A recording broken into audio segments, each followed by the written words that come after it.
Les flammes avaient rongé les bords de la boîte avant même que l'ordinateur portable ne touche les braises. Je me souviens de la respiration saccadée de ma fille. De ses mains tremblantes, figées en l'air, comme si elle pouvait forcer le feu à les recracher. Je ne me suis pas précipitée pour le sauver. Je n'ai pas crié. J'ai juste regardé. Mes parents ont ri. Ma sœur a esquissé un sourire narquois. Ses enfants ont applaudi comme si c'était un tour de passe-passe. Puis elle s'est adossée à sa chaise, la voix pleine de satisfaction. Peut-être que cela lui apprendra à ne pas être gâtée.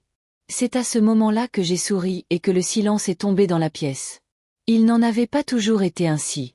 Plus jeune, ma sœur et moi partagions tout, vêtements, secrets, même le même lit les soirs d'orage où la foudre secouait la maison. C'était elle, la sauvage, la téméraire, qui me mettait toujours au défi de la suivre dans les ennuis. Je l'aimais pour ça. Mais l'amour pourrit quand il est à sens unique. J'ai remarqué ce changement il y a des années. La façon dont ses compliments étaient enveloppés d'aiguilles. C'est gentil de ta part de t'avoir offert cette robe. J'imagine qu'elle regrette que tu ne sois pas à ton aise dans autre chose. Des petites coupures, assez petites pour être moquées jusqu'à ce qu'elles disparaissent. Quand je me suis mariée, elle ne m'a pas trinqué. Elle a murmuré à mon mari. Elle est fragile. Il faudra être patient. Quand j'ai acheté ma première maison, elle est restée dans le salon, les lèvres pincées, et m'a dit, confortable, comme une maison d'entrée de gamme. T'inquiète, tu feras mieux un jour. Et quand ma fille est née, la lumière de ma vie, sa jalousie s'est transformée en venin. Elle a gâté ses propres enfants, et pourtant, elle a traité les miens de privilégiés dès que je lui ai donné quelque chose qu'elle avait mérité. L'ordinateur portable n'était pas un luxe. C'était une nécessité. Ma fille est brillante, plus futée que quiconque que je connaisse. Elle veut concevoir, créer, construire. Son vieil ordinateur était une relique, lent et sifflant. Alors, j'ai fait des heures supplémentaires. J'ai évité les dîners au restaurant. J'ai surveillé chaque dollar, réduisant mes propres besoins jusqu'à atteindre les 2000. Le jour où je l'ai ramenée à la maison, ma fille a pleuré. Elle m'a serré si fort dans ses bras que j'ai cru que mes côtes allaient craquer. Elle a murmuré, « Je te rendrai fière ». Et elle l'a fait jusqu'à ce soir. Jusqu'à ce que les enfants de ma sœur le sortent, riant comme un jeu, et le jettent dans le feu sous le regard des adultes. Je n'ai pas crié. Je ne leur ai pas offert la scène qu'ils souhaitaient. Au lieu de cela, j'ai laissé le silence s'installer. Le silence est plus lourd que les cris. Mon père a tremblé, mal à l'aise. Le rire de ma mère s'est éteint. Le sourire narquois de ma sœur s'est estompé. Je me suis penchée en avant, la voix calme. Sais-tu ce pourquoi j'économisais pendant que tu gaspillais de l'argent en cigarettes et en vacances? Sais-tu ce que j'ai économisé pendant que tu crouliais sous les dettes pour ton nouveau téléphone? J'ai donné à ma fille quelque chose qui comptait. Je me suis tournée vers ses enfants. Et toi? As-tu apprécié? Détruire quelque chose que tu ne pourrais jamais gagner par toi-même. Leurs sourires se sont estompés. Ma sœur s'est hérissée. Oh, allez! Ce n'est qu'un ordinateur. Elle survivra. J'ai souri à nouveau, comme la première fois que je l'ai vue brûler. Tu as raison. Elle survivra.